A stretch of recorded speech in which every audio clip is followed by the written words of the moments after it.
হালকা পাতলা মসুর ডাল গরম ভাতের সাথে খেতে কে না ভালোবাসে বলুন তো? আর বাঙালির তো সবথেকে প্রিয় খাবার গরম ভাত, আলু সেদ্ধ, এক বাটি মসুর ডাল, বেগুন ভাজা আর সাথে একটু স্যালাড। আলু ভাজা হলে তো আরোই জমে যায়, কি তাই না? আমার তো ভীষণ প্রিয় ভাই খাবার। তো চলুন শুরু করা যাক কী করে মসুর ডাল বানাই এই রেসিপি।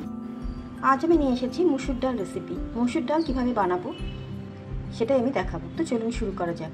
এখানে আছে আমার 100 গ্রাম মসুর ডাল। খুব ভালো করে পরিষ্কার করে বেছে নিয়েছি এবং এটা প্যাকেটের মসুর ডাল। তো এটাকে আমি ভালো করে এবার ধুয়ে নেব।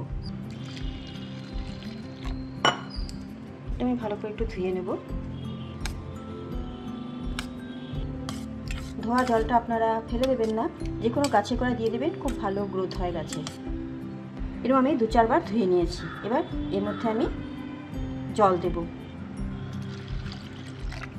ঠিক 2 কাপ জল দিলাম। এটা আমি 5 মিনিট ভিজতে দেব।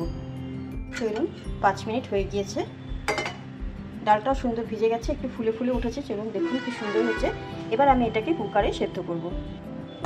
কুকারে ফেলে দিলাম। এই দেখুন কুকারে আমি দিয়ে দিয়েছি, ঠিক যেটুকু আমি জল দিয়ে ভিজিয়েছিলাম ওইটুকু জলই আছে। এর মধ্যে দিচ্ছি আমি 1 চামচ ছোটো চামচের লবণ, দিচ্ছি 1/2 ছোটো চামচের হলুদ, 1 চা চামচ সর্ষের তেল, যাতে ডালটা সেদ্ধ হওয়ার সময় উপচে না পড়ে। আর দেবো 2টো কাঁচা লঙ্কা, যাতে এবার মাঝখান থেকে চিড়ে রাখা আছে। এবার আমি এটাকে কুকারের মুখটা বন্ধ করব।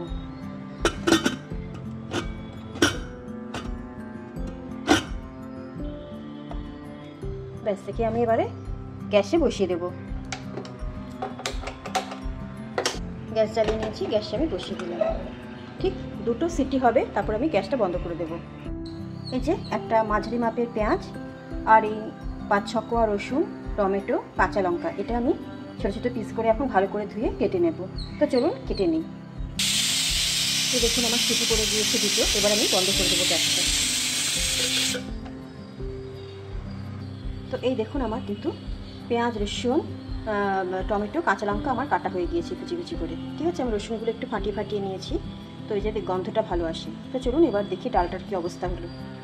তো চলুন, ডালটায় থেকে হয়ে গিয়েছে মনে হয়।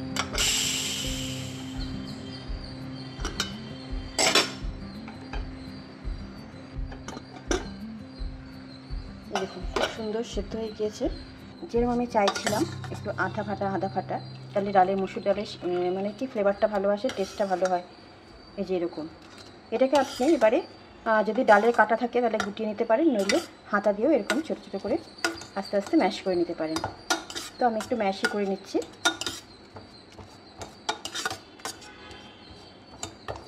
আর এই যে কাঁচা লঙ্কাগুলো, এটাকে আমি আস্তে করে ম্যাশ করে দেবো, যাতে কাঁচা লঙ্কার ফ্লেভারটা ডালের মধ্যে মিশে যায়।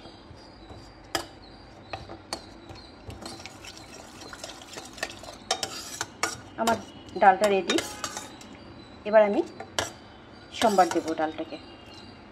ডালটাকে আরেকটু হালকা পাতলা করার জন্য দেবো গরম জল। কেন কি মসুর ডাল মানে একটু পাতলা মতন হবে, তো খেতে ভীষণ ভালো লাগে ওটা। ঠিক এরকম কনসিস্টেন্সি হবে।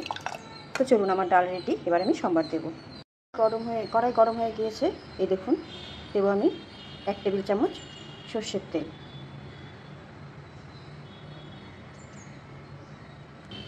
তেল আমার গরম হয়ে গিয়েছে, দেবো তেলের কাঁচা গন্ধ যাওয়ার জন্য সামান্য নুন। এবারে দেবো এর মধ্যে 3টে শুকনো লঙ্কা। শুকনো লঙ্কা একটু টড়বড়ে হয়ে আসলে দেবো আমি 1/2 চা চামচ কালো জিরে। মসুর ডাল যেহেতু আমি পেঁয়াজ রসুন দিয়ে রান্না করছি, তার জন্য কালো জিরে মাস্ট, আর সর্ষের তেল অবশ্যই দরকার, নাহলে এর ফ্লেভারটা আসে না। এবারে এর যে আমি রসুন কুচো করে রেখেছি এটা আমি দেবো। তারপর একটু নাড়াচাড়া করে দেবো হালকাভাবে, যাতে রসুনটা একটু লাল লাল হয়ে আসে। আসলে লঙ্কা ঝাঁজ আসছে তো কথাটা বন্ধ হয়ে যায়। ব্যাস হয়ে গিয়েছে। এবারে দেবো এর মধ্যে পেঁয়াজ কুচিগুলো। পেঁয়াজটাকে একটু হালকা ফ্রাই করে নেব, লাল করে। হালকাভাবে ভাজবেন পেঁয়াজগুলো, এবং গ্যাসটা মিডিয়ামে থাকবে, নাহলে পেঁয়াজ রসুন সবই পুড়ে যাবে। পেঁয়াজটা লাল হয়ে এসেছে। এর মধ্যে আমি দেবো টমেটো আর কাঁচা লঙ্কা কুচি। এটা আমি এর মধ্যে ঢেলে দেবো। দেখুন আমার ভাজা হয়ে গিয়েছে। এবার আমি ডালটা ঢেলে দেবো এর মধ্যে। এই আমি ডালটা ঢেলে দিলাম। যেহেতু আমি ডালের মধ্যে জল দিয়েছি একটু পাতলা করার জন্য, তার জন্য আর একটু নুন লাগবে, তো নুন দিলাম। হলুদ আমি আগেই দিয়ে রেখেছি, এই জন্য যে পরে যেন কাঁচা হলুদের গন্ধটা না হয়, তো ডাল সেদ্ধর সময় আমি হলুদ দিয়ে রেখেছি। ভালো করে নেড়ে ছেড়ে একটু ঢাকনা দিয়ে দেবো, যাতে ডালটা একটু ফুটে উঠে। 3 থেকে 4 মিনিটের মতো ঢাকনা দেবো। তো চলুন দেখি ডালটা ফুটলো কিনা। দেখুন ডালটা কি সুন্দর ফুটে উঠেছে। যেরকম আমি হালকা পাতলা চাইছিলাম সেরকমই হয়েছে। নুন টুন আমি দেখে নিয়েছি, একদম ঠিক আছে। এবার আমি এটাকে নামিয়ে দেব। আপনারা ধনেপাতা চাইলে দিতে পারেন, আমি দিচ্ছি না। শুধু 2টো গোটা কাঁচা লঙ্কা দেব, ব্যাস।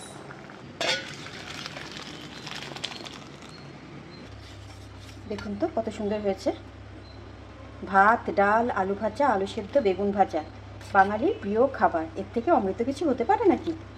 চটজলদি, যদি ভালো লাগে আপনারাও বানিয়ে ফেলুন আর খেয়ে বলবেন কেমন লাগবে। Thanks for watching. আবার আসছি একটা নতুন রেসিপি নিয়ে। ভালো থাকবেন, সুস্থ থাকবেন, ভালো খাবেন। লাইক, শেয়ার, কমেন্ট, সাবস্ক্রাইব অবশ্যই করে দেবেন একটু, তাতে আমি মোটিভেশন হই। Thank you.